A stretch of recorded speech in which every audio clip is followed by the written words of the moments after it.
এটা কিন্তু আমার একটা ধান খেত, এটা আমন ধান, দেবর ধান বলে, ঠিক আছে। এই ধান খেত কিন্তু দেখাইছিলাম, ছোট অবস্থায় দেখাইছি, তারপর আমি খেত নিরানোর সময় দেখাইছি। এখনো পুরা খেত নিরানো হয় নাই, মাঝে মধ্যে তিল আছে, ধান আছে, ঘাসও আছে, এখনো পুরা নিরানো নেই, কারণ লোক নাই। আমার আম্মা করে, আমার আম্মা আমার জন্য অনেক কিছু করে। আমার আম্মা, আমার বাবা সব একজন। আমার আম্মা, আমার বাবা, আমার মা আমাকে অনেক পরিশ্রম করে আমার জন্য, ঠিক আছে।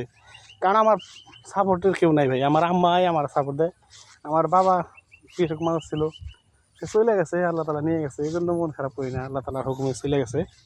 এই ক্ষেতটা আমার মানে পুত্র মানে একদম শুরুর থেকে আমার দাদার ছিল, তার বাপের ছিল, আমার বাপের ছিল, এখন আমার, ঠিক আছে, একদম নিজস্ব। আর ওইটা দেখাইছি ধান ক্ষেত, ওটা রাখা ঠেকাতে রাখছি, এটা একদম নিজস্ব, একদম নিজস্ব জায়গা আল্লাহ তালা দিছে আমারে। দেখবেন সবাই আমার ধান ক্ষেতটা কেমন হয়েছে। আর যখন নাকি পাকবো, বড় হবো, তখনও দেখাবো ইনশাল্লাহ। বজুই বাইরে আসি, যেহেতু আমি ঢাকা থাকি, বাইরে আসতে পারি মন চাইলেই, ঠিক আছে।